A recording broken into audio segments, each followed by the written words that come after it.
and new day awaits for you. Good morning, buddy.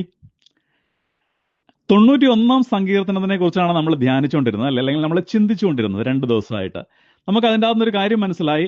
ഇത് സ്വർഗീയ സംരക്ഷണം നൽകുന്ന വലിയൊരു പാക്കേജ് അടങ്ങിയിരിക്കുന്ന ഒരു സങ്കീർത്തനമാണ്. ഈ സങ്കീർത്തനത്തിലേക്ക് കടക്കാനായിട്ടുള്ള വാതിലാണ് നമ്മുടെ ആദ്യത്തെ 2 വാക്യങ്ങളിലായിട്ട് വെച്ചിരിക്കുന്നത്. ആ വാതിൽ തുറക്കാനായിട്ടുള്ള കീ, അത് തുറക്കാനായിട്ടുള്ള ചാവിയെക്കുറിച്ചാണ് നമ്മൾ പറഞ്ഞുകൊണ്ടിരുന്നത്.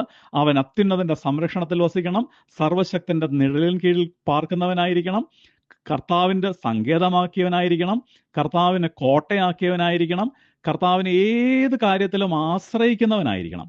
ഈ 5 കാര്യങ്ങളുണ്ടെങ്കിൽ നമുക്ക് ആ കീ ഒന്ന് തുറക്കുന്ന ഉള്ളിലേക്ക് കയറാനായിട്ട് സാധിക്കും.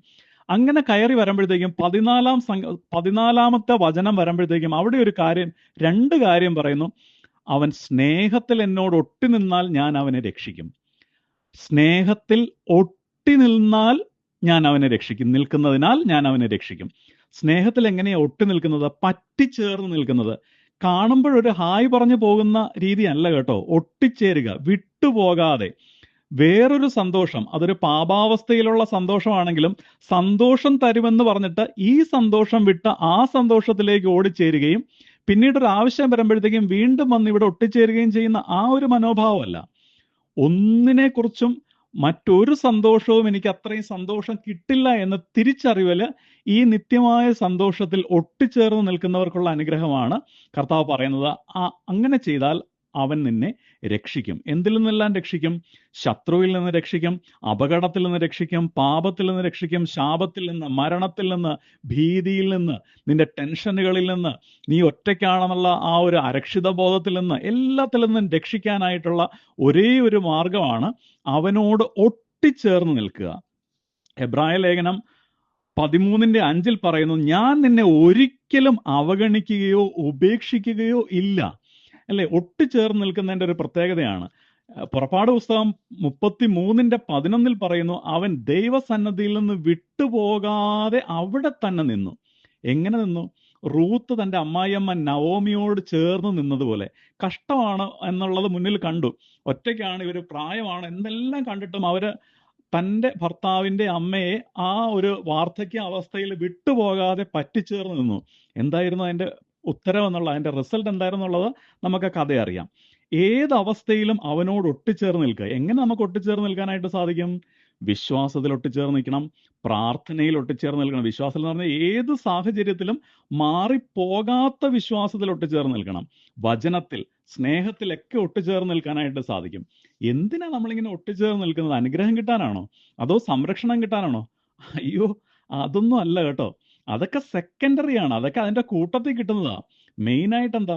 ക്രൂശിൽ, കർത്താവ് കാൽവരി ക്രൂശിൽ അവൻ എന്നെ ഒട്ടിച്ചേർത്ത് നിർത്തിയത് കൊണ്ടാണ് ഞാൻ പാപ പരിഹാരം ചെയ്യാനായിട്ട് അവനിലൂടെ അവൻ സാധ്യമാക്കിയത്.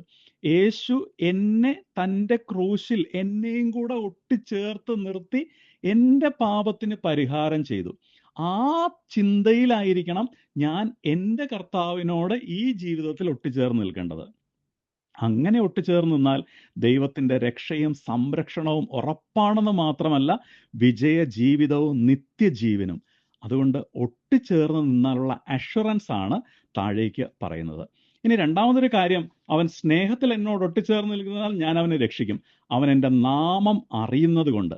എങ്ങനെയാണ് ഈ നാമം അറിയുക എന്ന് പറയുന്നത്?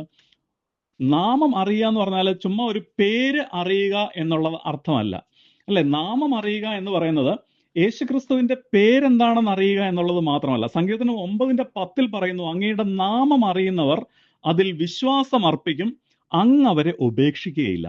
നാമം അറിയുക എന്ന് പറഞ്ഞാൽ ഇപ്പോൾ ഒരാളുടെ പേരറിയുന്നതിനെക്കാട്ടിൽ കൂടുതലായിട്ട് അയാൾ ആരാണെന്നും അയാൾക്കുള്ള സ്വാധീനം എന്താണെന്നും അയാളെ കൊണ്ട് നമുക്ക് എന്തൊക്കെ ഗുണമുണ്ട് എന്നും അയാൾ എന്താണ് എന്നും അറിയുന്നതാണ് നാമം അറിയുക എന്ന് പറയുന്ന വചനം ഉദ്ദേശിക്കുന്നത്.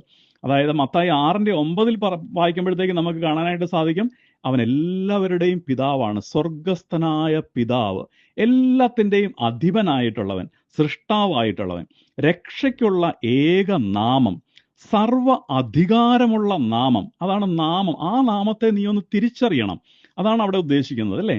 യഹോവ റാഫ, യഹോവ ഷമ്മ, യഹോവ ഷാലോം, യഹോവ നിസ്സി, അവൻ എൻ്റെ വിജയക്കൊടി. ഇതെല്ലാം ഈ നാമത്തിന്റെ ശക്തിയും ഈ നാമത്തിന്റെ സ്വഭാവവും ഈ നാമത്തിന്റെ ആ പവറും ഒന്ന് തിരിച്ചറിയണം എന്നാണ് അവിടെ പറയുന്നത്. അങ്ങനെ നാമം അറിയുന്നവർക്കുള്ള അനുഗ്രഹങ്ങളാണ് ഇതിൻ്റെ അകത്ത് മൊത്തം ഉള്ളത്. രണ്ട് കാര്യങ്ങളാണ് ഇന്ന് നമ്മൾ പഠിക്കുന്നത്. ഒന്ന്, യേശുക്രിസ്തു ആരാണ്, എന്താണ് അവൻ്റെ അധികാരം, എന്താണ്, എങ്ങനെയാണ് ആ രക്ഷ സാധ്യമാക്കുന്നത്, എങ്ങനെയാണ് അവനിലൂടെ സൗഖ്യം, എങ്ങനെയാണ് അവനിലൂടെ സമാധാനം, എങ്ങനെയാണ് അവനിലൂടെ വിജയം, ഇതെല്ലാം തിരിച്ചറിയുന്നതാണ് നാമം അറിയുക എന്നുള്ളത്. അപ്പം നമുക്ക് പ്രാർത്ഥിക്കാം. കർത്താവേ, അങ്ങയുടെ നാമം അറിയാനായിട്ടും നീ ആരാണ് എന്ന സത്യം ഞാനൊന്ന് അറിയട്ടെ. ആ നാമത്തിൻ്റെ പൂർണ്ണമായി ഞാൻ ആശ്രയിക്കുന്നു. കാരണം ആ നാമമാണ് ഏക രക്ഷാനാമം. അതിൽ പിടിച്ചുകൊണ്ട് ഈ പറയുന്ന അനുഗ്രഹങ്ങളൊക്കെ വാങ്ങിക്കുവാൻ ഞങ്ങളെ ശക്തരാക്കണമേ. ഇന്നത്തെ ദിവസം ഞങ്ങൾക്ക് അനുഗ്രഹമാക്കണമേ. ആമേൻ.